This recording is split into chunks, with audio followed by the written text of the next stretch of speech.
Well, good afternoon, ladies. I'm Michelle Easton, president of the Claire Booth Luce Policy Institute, and I'm happy to welcome you all to our Conservative Women's Network this month. And I'm so happy to have Bridget Wagner here, our partner in this monthly adventure, and we have a great speaker for you here today. We have Catherine Engelbrecht to share her remarkable story. Catherine is a wife, a mother, a business owner, and a proud native Texan. After she founded True the Vote, an organization which seeks to prevent voter fraud, she also became the target of several hostile government agencies, including the IRS and the FBI. Catherine was called to full-time grassroots activism in 2008 when she said she could no longer watch silently as the government made decisions that stood in contrast to America's founding principles. With her family's support, she founded True the Vote, a citizen-led effort to restore honor and integrity to our electoral system. True the Vote is currently working with 30 states with an emphasis in select states and counties known to have problematic election processes. In 2011, the Conservative Political Action Conference presented Catherine and True the Vote with the Ronald Reagan Freedom Award in recognition of her groundbreaking work. In 2012, she was named one of Politico's 50 to watch, given to 50 new rising and talents on the national political scene. She lives with her husband of 20 years, just outside Houston. She has 2 redhead children, a boy 15 and a girl 13. And you know, despite attempts by the Obama administration to intimidate and silence her, Catherine continues to have a powerful impact. Please join me in welcoming Catherine Engelbrecht. Thank you very much, Michelle. Thank you. Thank you all for coming out. I'm going to keep my phone here because what I have learned is that I tend to talk a lot. And I know we have a lunch after this, so I will watch the time and make sure that we stay on track, I hope. Okay. So as Michelle said, I started an organization called True the Vote. Really, we started it in 2010. That's sort of when the clock started ticking on a number of things that I'll share with you. But I want to talk for a few minutes about why I got involved and what brought us to the point that we felt like it was necessary to actually create something that heretofore had never existed, citizen-led effort to really take back the reins of elections, why that was even necessary. As you heard Michelle say, in 2008, I watched what I thought was almost a surreal unfolding of regulatory invasion into our small business. My husband and I have a machine shop, and we make oil field component parts, and there's all kinds of regulations that were popping up out of nowhere. This is now 2008 into 2009. My parents both at the time were of poor health, and we were constant. I was on doctor's appointments with them, and we were being told of narrowing options and fewer specialists available because they were preparing for what they saw coming. They were beginning to ratchet down their own operations. My children's school was beginning to receive curriculum from the federal government. And at some point, something goes off in you that says enough is enough. And I had never been involved in politics. It's wonderful to see all of you here, and I mean, I'm sure if we went and got everyone's stories, you're involved, obviously. I would have never known. Prior to 2009, I didn't know the Heritage Foundation existed. Shame on me. But thank gracious that you guys do. When the Tea Party burst onto the scene, I thought that seemed like a place that people were coming together who didn't really have it all figured out. And mercy knows I fit right into that crowd. Quickly after the rallies and such took off and people were beginning to find their voice and recognize that they really had input and that input needed to be shared, I realized that for me, I wanted to do more than just talk. I wanted to roll up my sleeves and actually make a difference. And so now we're talking 2009, and we had heard that there was a need for people to go work at the polls. We can do that. That's simple enough. It'll be a one-day gig. We'll go work. We'll check that off the good citizen list, and we will move on to something else. Now, we're in Harris County, Texas. I live in Fort Bend County, Texas, so actually I had a different county experience, but nonetheless, just a small group of us working inside of the polls. And although after we came back together to compare notes, most of us had had wonderful experiences, those kinds of things that make you proud to be an American, proud of the process, proud of really the cornerstone of our republic, that free and fair vote. Some of us came back and said, "You're not going to believe what I saw." Everything ranging from certainly and chiefly insufficient numbers of volunteers to really affect anything if it does go south. So not enough volunteers, process confusion. Quick show of hands, how many of you have ever worked in the polls? Okay. If you have your hand raised and you're sitting next to someone that doesn't have their hand raised, just ball up your fist and punch them right in the shoulder. We all, if you've never done it, you have an opportunity still coming up. Try it. You will be amazed. You will never look at elections the same way again.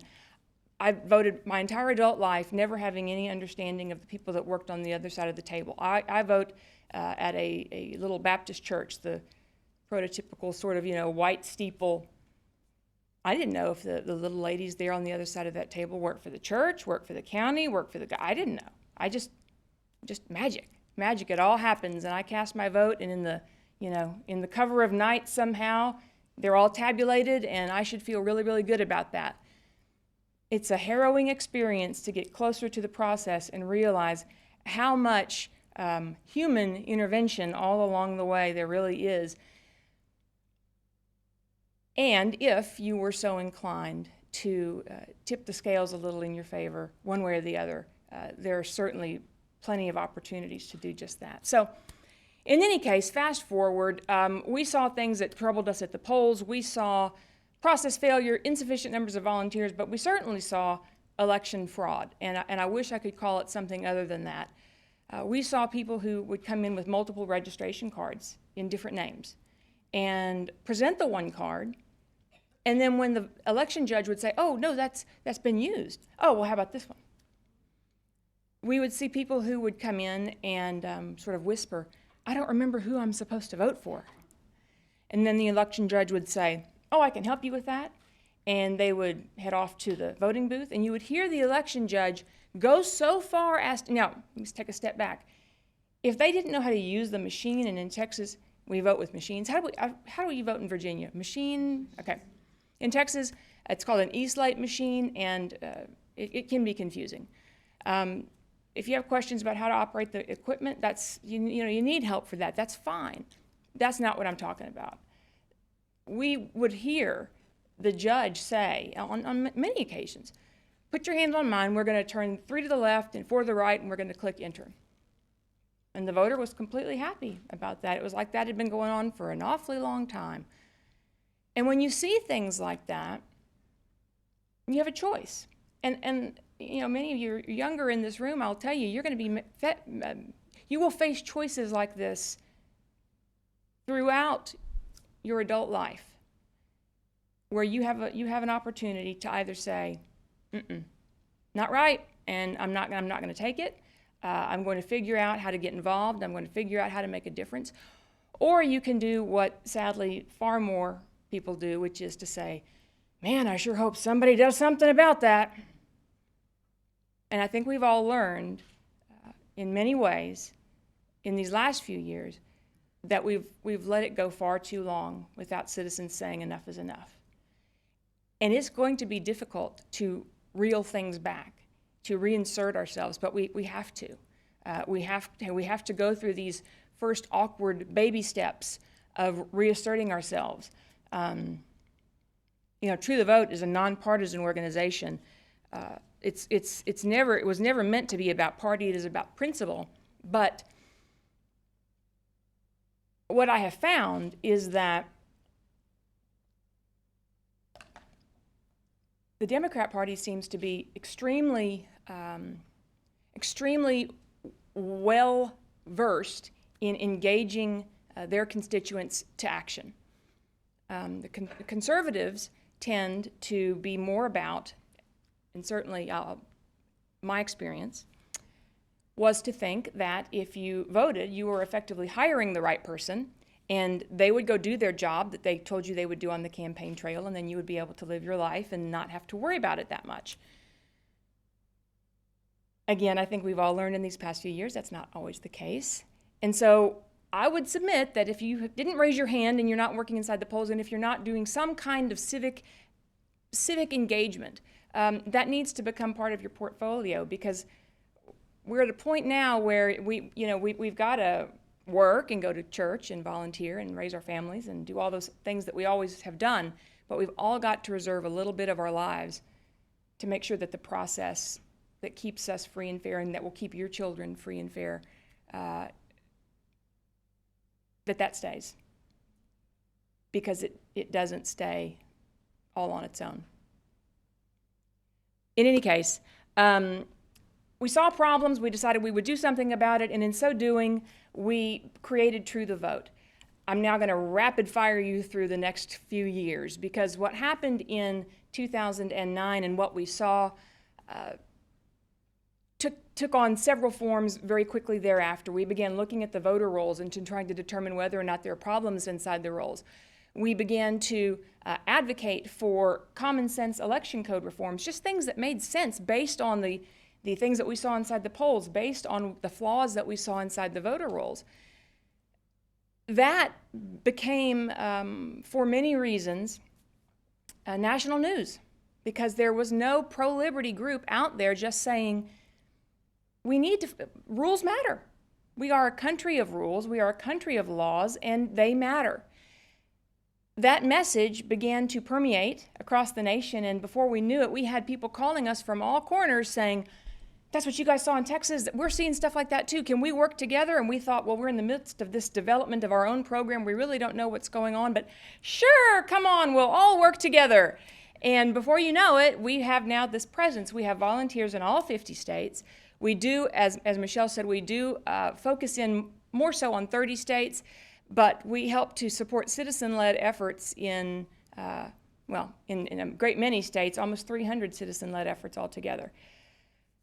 If you have to really break down what it is that True the Vote does, just for your own, quick definition, we provide training for people who want to go and work inside the polls. And in all states, God bless the 10th Amendment, everybody runs their elections a little bit differently, and that can be a challenge. But we provide training that's state-specific. We help with research. We provide you with your voter rolls after you go through a short research training. We'll give you access online to your own county's voter rolls so that you can take a look at them and see if there are problems, and we bounce those lists up against other publicly available data sources, and then encourage you to take advantage of a too little used a federal provision in most states that allows you to file what are called citizen challenges. If you, as a registered voter in a county, see a problem with another registrant's file, and there are real substantive reasons to have concern, then those things can be turned over to the county, and essentially all you're doing is asking the question of the county, is there an issue? And then the county is left to their own devices.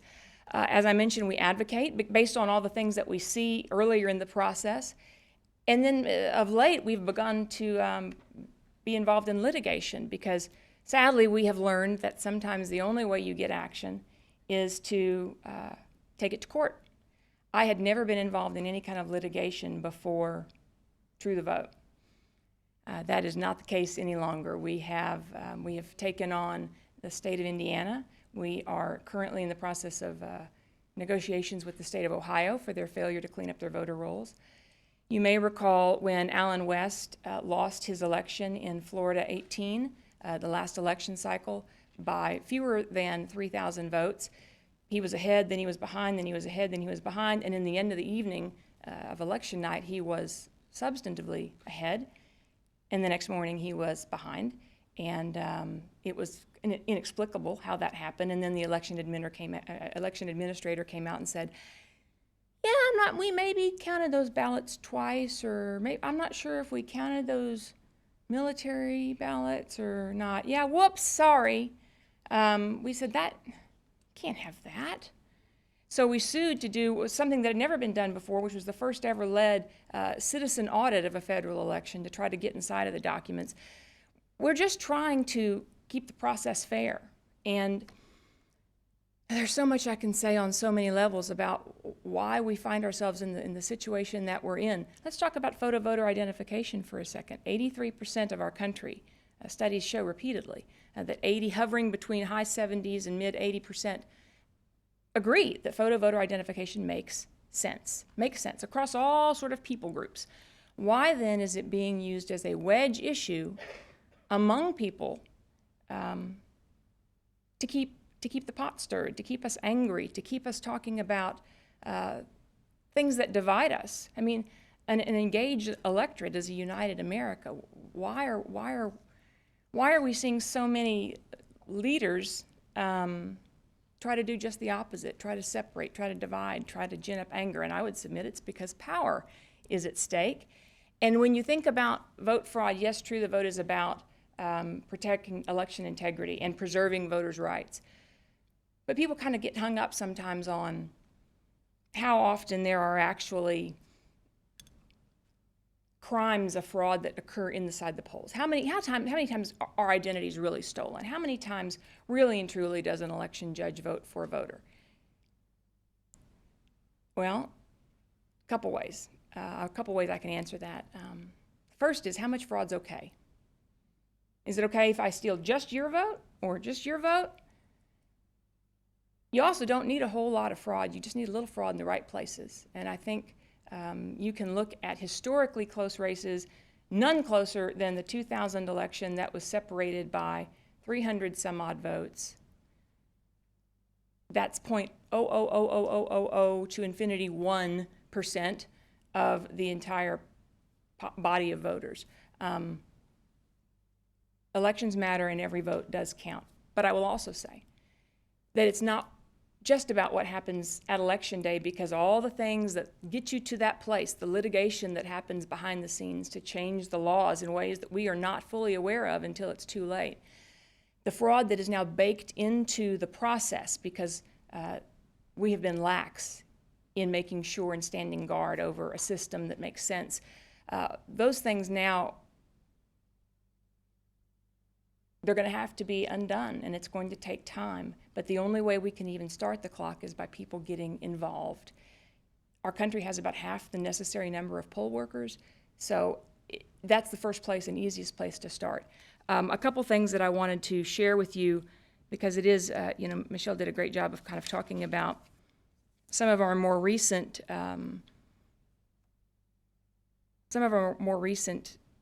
adventures that have become better known. When I filed our nonprofit application in July of 2010, prior to that, I had never had any government agency interest in my life personally or in the nonprofit or professionally. That all changed after I filed that nonprofit application, and in January of 2011, it all sort of began.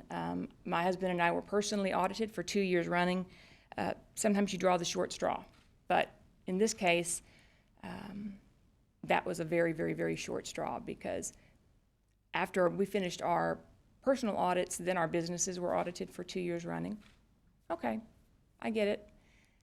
Then OSHA showed up completely unannounced after not having any reason for them to be there, and demanded to talk to our employees when neither my husband or I were there, and went on to do a comprehensive audit. BATF, Bureau of Alcohol, Tobacco, and Firearms, showed up on 2 separate occasions to do comprehensive audits, to have us open our safes and show them our guns and write down the serial numbers. On the nonprofit side, we had the FBI come out on 5-6 occasions to ask questions about who was attending programs. The day after the election, a Texas environmental quality agency, it's not quite the EPA, but it has some of the same characteristics, called the TCEQ, came out because an anonymous complaint had been called in. And all the while, we were turning over question after question after question after question to the IRS. Typical application takes between 6 and 9 months to resolve. We just received our C3 status 3 weeks ago now, after waiting for 3 years and a little more than 3 months. During that time, we have answered almost 300 questions. We have provided thousands of pages of documentation, and we've answered things like, we want to see every Facebook posting you've ever posted, every tweet you've ever tweeted. We want to know everywhere you've ever spoken since the inception of your organization and to whom and what you said. And that particular question was asked in February. They wanted to also know everywhere in February of 2012, they also wanted to know everywhere I intended to speak through 2013. So, you're all on the list. No, I'm kidding. We didn't answer that. Bottom line is, there were questions that obviously did not have anything to do with whether or not we were in keeping within nonprofit standards or nonprofit regularly accepted behaviors. There was absolutely an interest in digging into how we were working and who we were working with. We have since sued the IRS over those very things, not only to get our 501c3 status determined, which we've done, but also to hold those individual employees, names we all now know and love, like Lois Lerner and William Wilkins and many others, hold them responsible for what they did. They broke the law. They, I think that they damaged my personal civil liberties, and they need to be held responsible for that. And we intend to hold them responsible the full distance. I know you have an election coming up here in Virginia. Before I close, I just want to say, please be involved in that. There are a lot of things that are happening right now related to that election, in the process of the election particularly, that you need to be aware of. The Democrat Party a few weeks ago sued to stop the state from cleaning its voter rolls.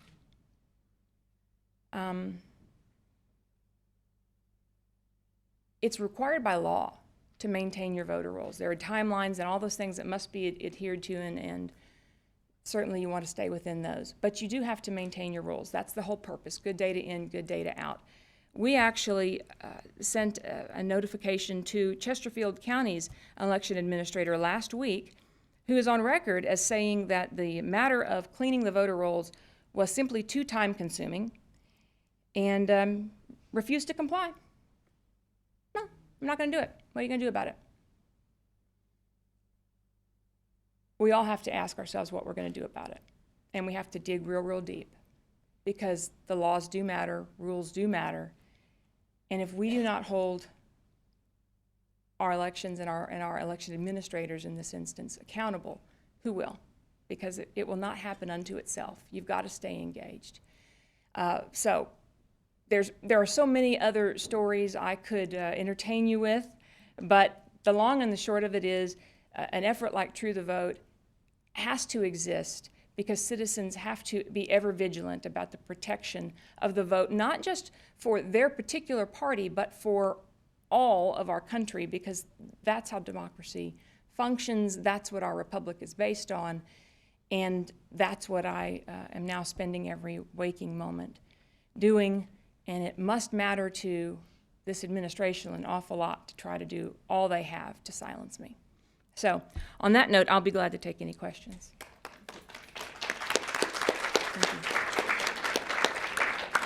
Thank you so much. Bridget has the first question, and then we have a mic. If you give your name and affiliation when your mic comes.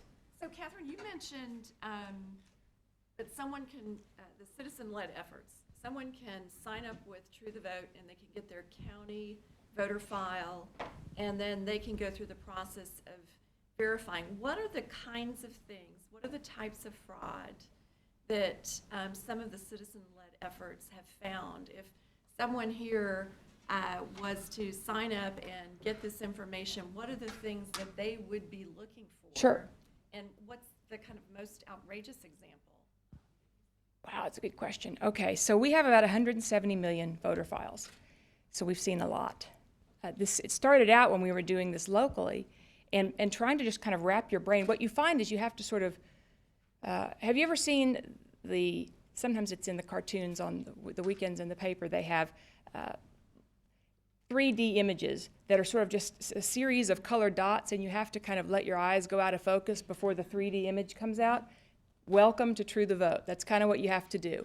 You have to look at it, it won't make any sense at all, and then you begin to kind of really think about how the pieces might fit, and all of a sudden you begin to see patterns. So yes, to your question, if you sign up at True the Vote, truethevote.org, and indicate that you're interested in research, there's an online training that you go through, and we teach you how to use the tools that we've created. What have we seen? Well, the most common things, and you really can't out and out prove fraud. You can prove intent. You can certainly, point out problems. People who are registered in more than one state, and then of course that crosses a line when you're actively voting in more than one state in the same election cycle, which we've done research on. People who are deceased and still on the rolls. People who are entered more than once, and you wonder, well, how could that be possible?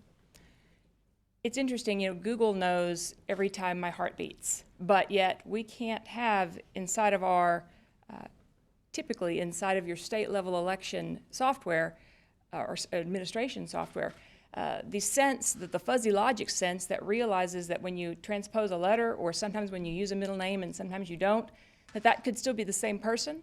So you end up with multiple registrations because they're just registering everybody.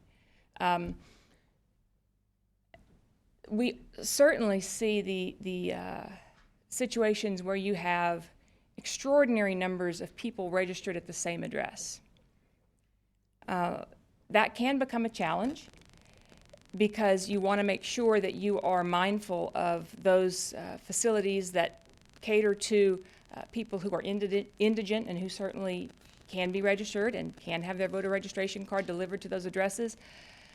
But again, you begin to see patterns that make you question. I know one of the first things I found like this when I was doing research in Texas was someone registered, a group of people actually registered at a Jack in the Box. It's legal in Texas.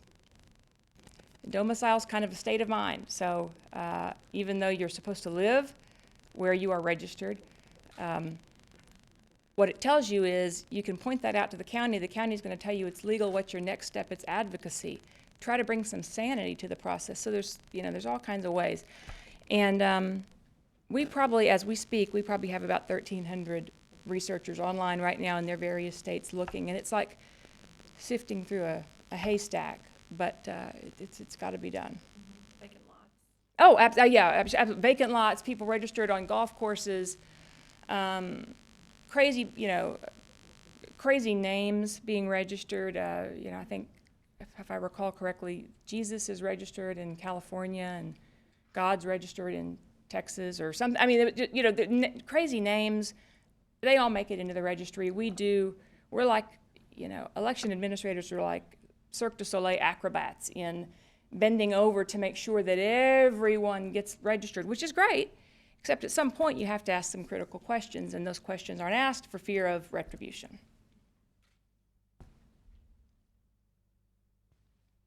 Okay, questions? Wait for the mic so everybody can hear.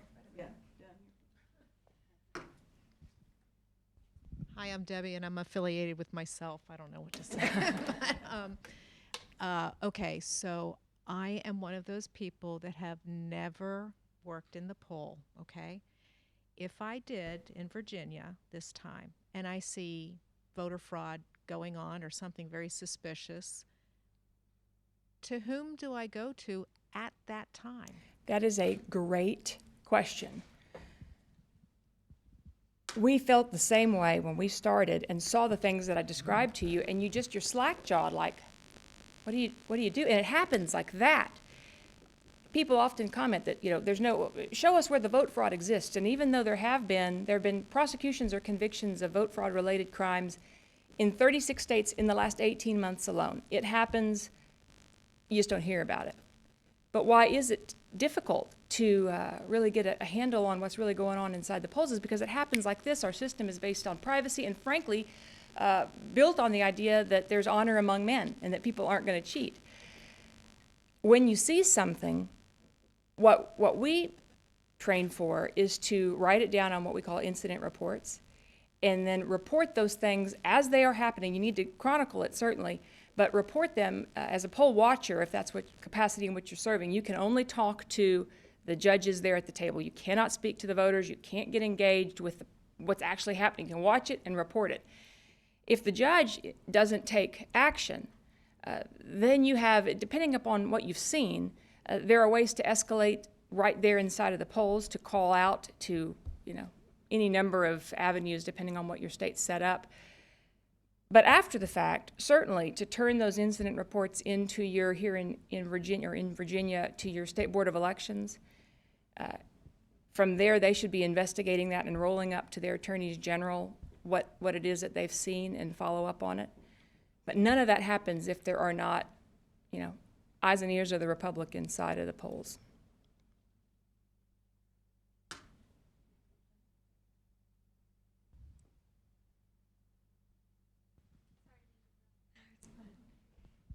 I'm Catherine Rodriguez. I'm with the Claire Booth Luce Institute, and I'm also not as familiar with what goes on at polls. And I just wondered if you could shed some light on how these poll judges are selected. Are they appointed to that?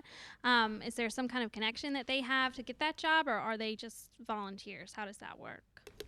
That's a great question. So, quick answer is that on Election Day, and I've learned this the hard way. Every state runs things a little bit differently, so I'll kind of give you a broad answer that generally applies. On Election Day, the people that sit behind the table, not the poll watchers are purely volunteer, but the people that are sitting behind the table, your judges, your clerks, your translators, they work for the county. They're being paid to work for the county on that day. Typically, the way that they are selected is by virtue of who they vote for in the primary, or if you're in a state where you declare party, the parties each want to make sure they have, parity. Too often, there is not parity among parties inside of the polls. There's oftentimes just one party being represented. And when there's only one party being represented, then it becomes a rat race to just plug those holes. I mean, who can you get with the polls to work inside the polls? And that's just not how it should be. We should be, we should have a deep, deep bench of volunteers. Does that answer? Yeah. Let me ask you about the IRS. Cleta's your lawyer, right? Oh, yes. Cleta Mitchell, she's been here, she's spoken here. In fact, she just got our Claire Booth Luce Woman of the Year Award for 2013. When we applied to the IRS, it was 20 years ago, Claire Booth Luce, for our exemption. We hadn't really done anything yet, so we didn't have the problem of what have you done. But there was a feminist agent who was reviewing our application, and she told our lawyer she was a feminist, and she challenged some of the basic conservative women premises of the Claire Booth Luce Policy Institute. And I remember our lawyer at the time saying, first place, you have no right to ask this because your right is to look at dupe, dupe, and dupe. But then he gave the answers anyway, and she accepted that. Did Cleta do that for you too? Does she say when they ask something they have no right to ask about, you have no right to ask this because your authority is to dupe, dupe, dupe, dupe, and then give the answer? A little bit of both. Yeah. I mean, what we have made it a very intentional point to do is to leave nothing unaddressed. Yes. And so even if we're not going to come out and answer, for example, the question of, everywhere you ever spoke and to whom and what you said, and there's all kinds of case law that exists to give us a reason that we shouldn't have to. I mean, if common sense doesn't prevail, here's the law on why you should. Here's precedent on why that shouldn't be a germane question. So we've made very, very sure to answer and address everything, but it certainly doesn't stop them from asking. No. Up here.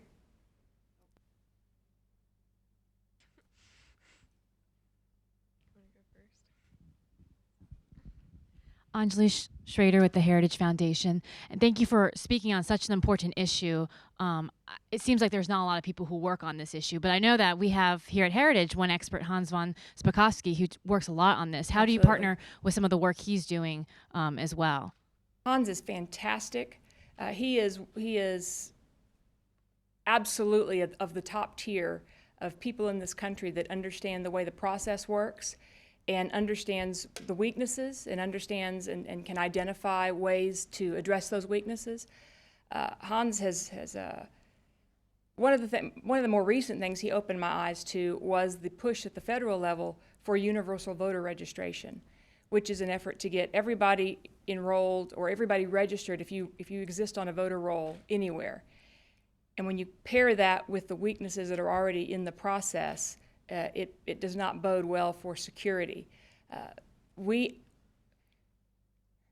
Election law is a wonky, weird, difficult, tedious, granular thing to understand. And so thank gracious for people like Hans who have made it their life's work to really get inside it and understand it. And he's invaluable to an effort like ours.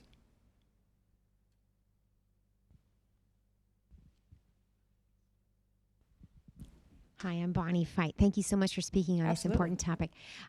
Two things. I had heard that there's new software that they put into the computer machines, to the election machines, so that they can then guarantee an outcome of 49-51, which of course is the way that Obama won this last time around. But in state after state, that was his percentage. And so I've heard that there are ways that you can rig the machines to guarantee that. And I'm wondering what you know about that. And then number two, looking at the 18th in Florida, that congressional district, it makes me wonder about like the 11th in Virginia, which is Jerry Connolly's district, which was highly competitive. And we definitely saw far more voters coming in to vote absentee in the 11th. And so I was very suspicious when I saw that, because I work in the office, that what happens if people that are registered to vote in the 11th and then they're registered in the 18th in Florida and a hot one in a battleground state like Ohio, whatever the hot district was there, is there somebody that can then start comparing those voter rolls to find out, oh, how many of those, the guys down in Florida in Allen West District actually popped up in Fairfax County also voting in that same election. Right. And so I was just wondering if there was any effort to do that across state lines, to look at the hot districts in the battleground states, which we know were the target states, to say, I believe that there's some puppet masters pulling strings, Right. Across the country. So just, what have you found Well, about I'll that? take your last question first. So who's looking across the state lines? I always hope that there are people that in organizations that I'm not aware of that are doing that. But to the best of my knowledge, we're the only ones doing those kinds of cross-state comparisons. And it is a challenge because you're talking about trillions and trillions and trillions of data passes to try and look and see who has voted and how and where and when. All of those things have to line up perfectly in order for us to even submit them.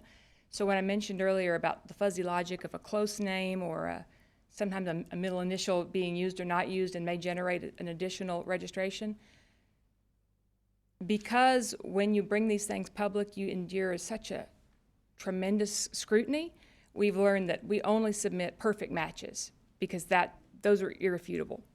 To your point, if I were going to try and steal an election, because of the way that our laws are written, are there those people, and have we found people, and we found thousands, who have voted in more than one state in the same election cycle? Absolutely, that happens. But there's no reason in the world why you wouldn't just make up entirely false identities, or just look and see who doesn't vote and then vote their registration.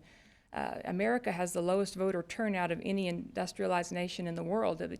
The odds are, if you decided to just help yourself to someone's registration, odds are they would never know. Even if it was found out, you have to be able to prove intent. And so identifying fraud becomes, again, another degree more difficult, because if you can't prove intent, it all just sort of vanishes into thin air and everybody, says their apologies and goes on their way. What do you mean? I didn't know I voted in 2 different states? Mm-hmm. Does that fly? Yeah, absolutely, it flies. I didn't know I that didn't was know. wrong. I didn't know. Well, whoops. Absolutely. So that's that answer. The question about the computers is one we hear very often. And it's tricky because we all know that, can any of us name a computer system that we've seen a lot of glitches in lately? It exists and it happens. And I could make the case that if you are playing for stakes of essentially control of the free world, it might be in your interest to to explore that. That said,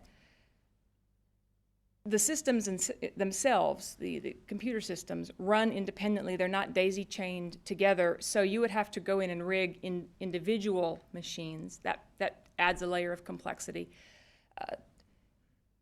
The process of setting up a machine, when you open the polls, you run what's called, for those states that have electronic voting, you run what's called a zero tab to make sure that there are no votes currently in that machine. You run it per machine.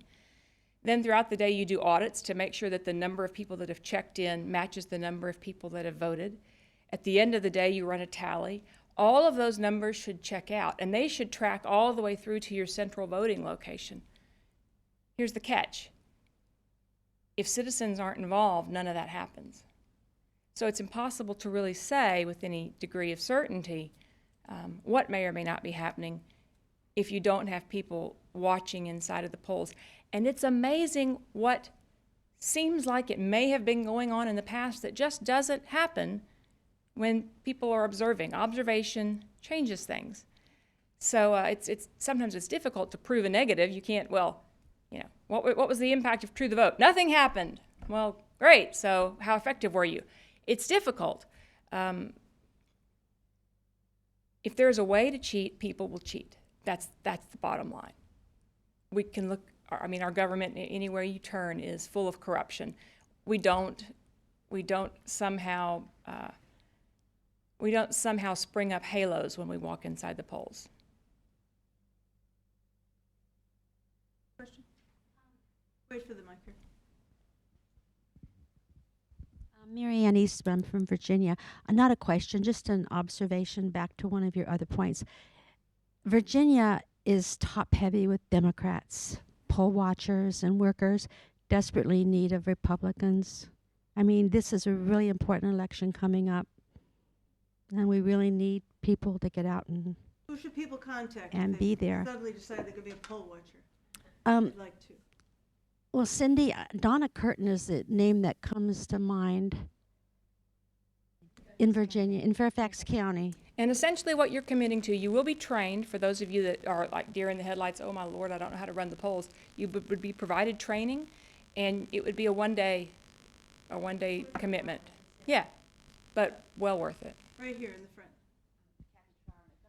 Wait for the mic, sorry. Oh, I'm a recent transplant from Maryland, and I haven't been fully up to speed on Virginia, but I think there are some similarities.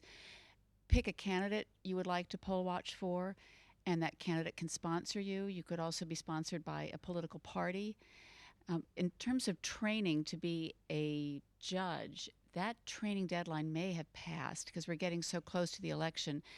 But I will say, just from experience, being a poll watcher, you can thwart fraud potentially by being there. The election judges know that you're there, and I won't go into stories that I've seen, but you can help prevent fraud. And I believe the affiliate of True the Vote, I mean, they're not affiliated legally, but the group that was started in Virginia, I think, is the Virginia Voters Alliance with Reagan George. But I will make sure that's true, and I can get the information to Cindy Rushing, and she can get it out to you. And they may be signing up poll watchers as well. Anybody who wants to, just get in touch with Cindy. crushing@cblpi.org. It's the same as the invitation you get to this, except the C Rushing. One more thing that they really need help with is absentee. I'm sorry? Oh, I'm sorry. It's on. Shout. The other thing that this Miss Curtin has let us all know is that they really need help with counting absentee votes. That they have very few people on the right that are counting those votes. And she said there's a... Typically counting and the signature verification, Yes. matching signatures from the Yes. request to the actual ballot. So that's another way. And that, if you work during the day, that's something you can do in the evenings. And how would they get involved in that? Who would they call? Were you going to find out? Yeah, I believe that if you want an email address, it's dcurtin, C-U-R-T-I-N. DCURTIN. Is it at Hotmail?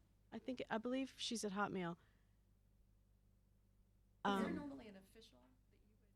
she's Yes, I mean, and again, every state runs their things a little bit Yeah, differently. right. Don Palmer is the secretary of the elections board here in Virginia. He would certainly, in his office would certainly be able to direct you. To Kathy's point, you generally are volunteering on behalf of a candidate or a party. You could certainly call straight away to the party of your choice, and they could help you out. Were there a little more time through the vote, would be able to step up and say, we can help you, and certainly would be glad to help you, but the fact is the clock's ticking, and you need to get in place now.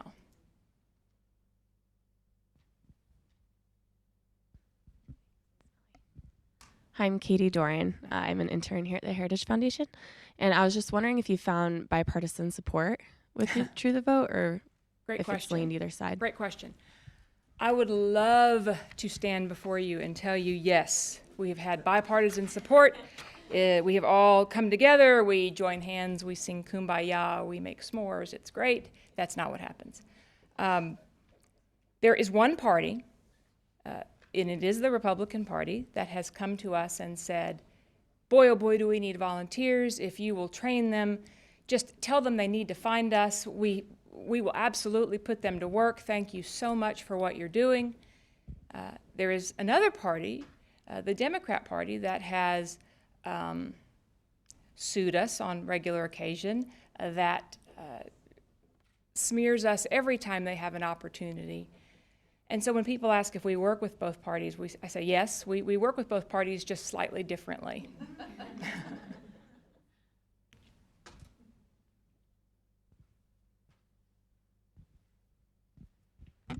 I would really like to volunteer for True the Vote. And what is the very first step to take? Very first step, thank you for asking that. Very first step is go to truethevote.org, and you will see a button that says Get Involved. Click that button, and it'll take you through a series of not only your contact information, but your preferences, what you're interested in. And then behind the scenes, through the magic of databases, not only are you connected with us centrally, but your information is or a new record is sent to, in the case of Virginia, to the Virginia Voters Alliance, letting them know that somebody in their area has expressed interest, and then those leaders then will reach out to you for your state-specific, your county-specific opportunities. Well, thank you so much. Absolutely, thank you. We have a couple gifts for you here. Oh, You can see you've sparked a great interest in us, and I just have tremendous regard for you. thank you. My group had one IRS audit, and I've been outraged for years, and you had all that stuff, and you're so calm. I give you such credit. Thank you. And for keeping the fight, and for having a great attorney like Cleta to walk you through it. She's absolutely That makes things the best. easier. Well, we have a couple of things here. This is our limited edition Claire Booth Luce Policy Institute document with her famous saying. What is that? No good deed goes unpunished. How We know True is how true that is. And we have our brand new 2014 Great American Conservative Women Calendar. This is free to students. Go to the website, and it's almost free to grown-ups. We have a great new group of people in it this year. You have to speak for us in the past year to get in here, so maybe we'll put a beautiful person like you in next year. But this is for you. It's big because it's our 20th anniversary. awesome. So you can write your dates, and every woman needs a Claire Booth Luce Policy Institute tote bag to put all your gifts in. Excellent. Thank you very, very much. Oh, and Thank you. also she's wearing a Claire Booth Luce rose. You know, Claire Booth Luce often wore a rose, a live rose she wore on her lapel to signify the grace, the beauty with which you work, and the passion, the red passion to fight for what is right. That's what it takes. Well, thank you. Thank you very much. That's very kind of you. Thank you all for attending. Yes, and from Heritage, because we're a think tank, we love to give away books. This is one of our favorites. Frank Meyer, one of the kind of first-generation conservative leaders in our country. This is a wonderful collection of essays, including his very famous one, In Defense of Freedom. And I think that's exactly what Catherine has been charging us with today, to go out and defend freedom and take charge as your citizens' role of the vote and the polls. So thank you all for coming. Catherine's going to stick around for lunch. Please join us outside, and we'll continue the conversation. So thanks for coming today. We appreciate it. Thanks very much.